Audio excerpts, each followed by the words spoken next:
And then you know what? I do like Atlanta.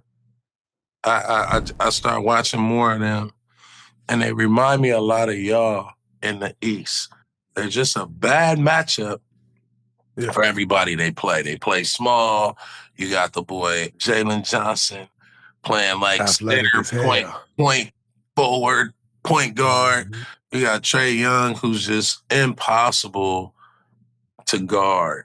But I think all the other kids, they fit in, even the rookie. I think the rookie is finding his way. He's finding his way for sure, and they're not asking him to do much. You know, they're Right. asking him to average 11 points a game. Dyson Daniels has stepped He up has in a stepped up major big way. time. Like, he averaging like 16 points a game, maybe 3.5 steals a game, He's, 5 rebounds a game, 3 assists a game. Like, Dyson Daniels is really stepping up. And then I'm going to tell you the player of who's taking that team. I won't necessarily say to the next level because they got a lot of growing to do, but who's made this team as dangerous as they've been this early in the season is the play of DeAndre Hunter. DeAndre Hunter come in, lottery pick. You know, you kind of see glimpses and, you know, not all the time. Now you're not starting to see glimpses. Now you're starting to see him grow into the player that everybody thought DeAndre Hunter can be coming out of Virginia. And he's starting to take that next step and become a consistent guy every night, shooting the piss out the ball. Yeah. And so Trey Young is doing what Trey Young does, which is always to be expected. But I think who's really changed that team, made that team dangerous, is the emergence of DeAndre Hunter becoming the guy that everyone thought he could be coming out of Virginia. Bro, I was watching the game, and he was calling for the ball. Get into a spot, hitting the shot, and then turn around back down the court, talking shit. I was like, oh, this is a different dude. Absolutely. It's a different level of confidence. What is he, in his 3rd year now? He may be in year 4 or 5 now. Damn, for real. Yeah, time be flying, man. Time be flying, dude. He was like that versatile kind of glue. That's what they needed. If you get him rocking, you know, and then they got versatile guys who are skilled that can make plays, which makes Trey Young so much more important. And it's almost like you can forget about Trey Young if they play good, and that's the last thing you want to do. You know what I mean? That's the last thing, for sure. He take a lot of attention. When them dudes start hooping, you got to pick your poison. You know what I mean? No, that's a fact. That's a fact. And speaking of Trey Young does it to the Knicks again. Come on, dude. That's crazy.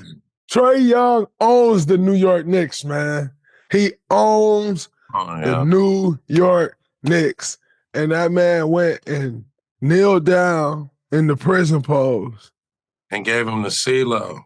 And started shooting dice. In the middle of the court on the logo.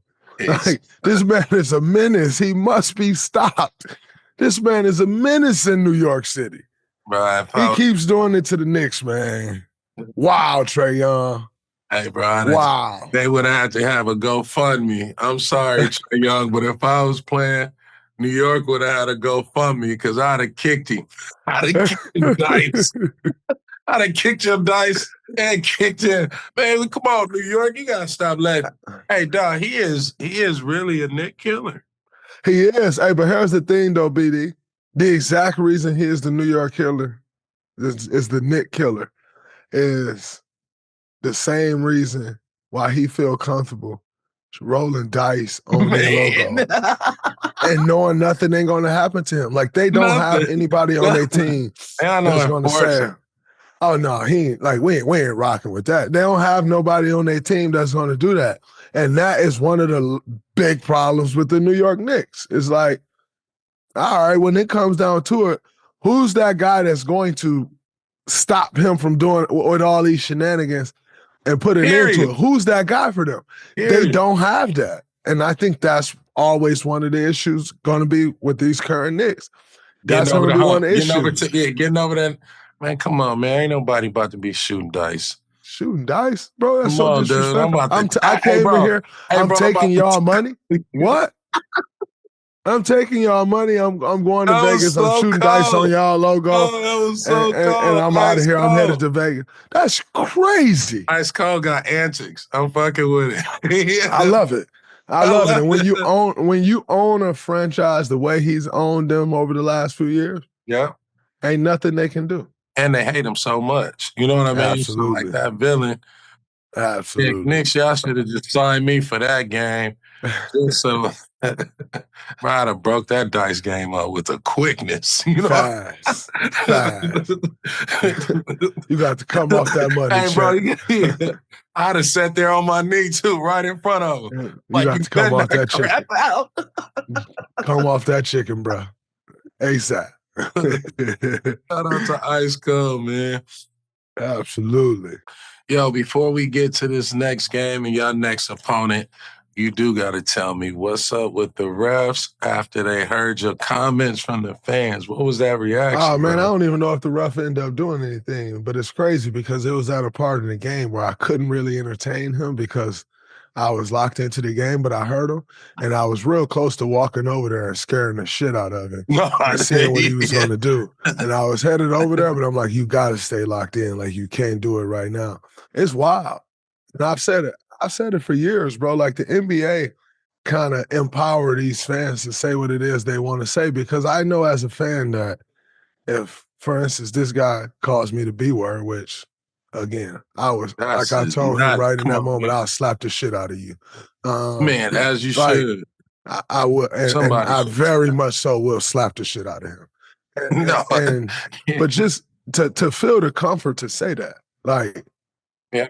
I'm telling you, if it's any other part in the game and not in a meaningful game, the game would have stopped and I would have got on him.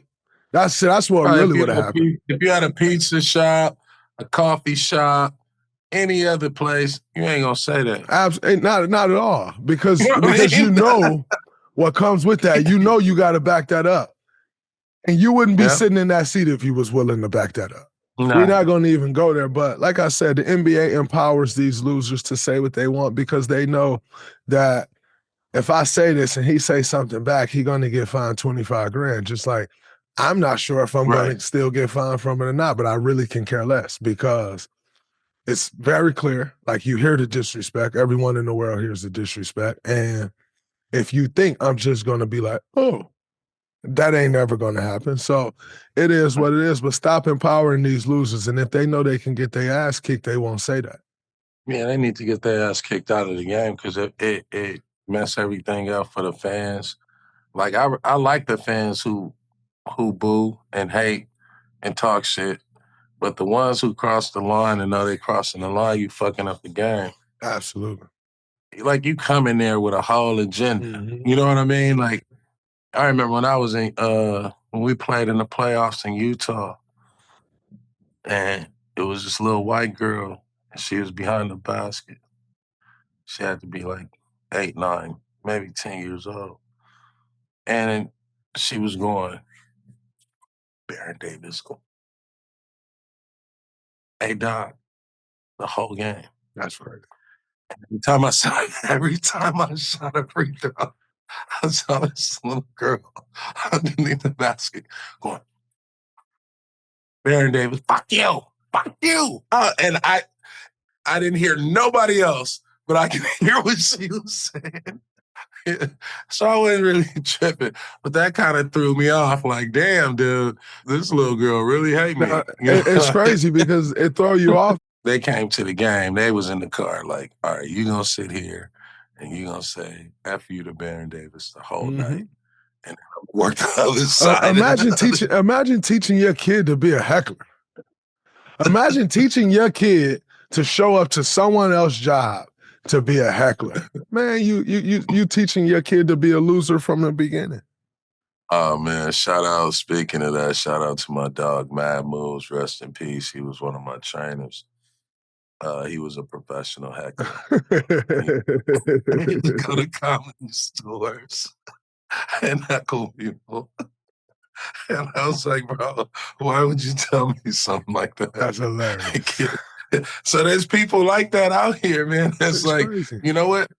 This is a profession. It is, but let them learn that as they grow. Don't teach your 9-year-old that that's what it got to be for you, just because that's what it is for Right. you as a parent. Don't teach your 9-year-old.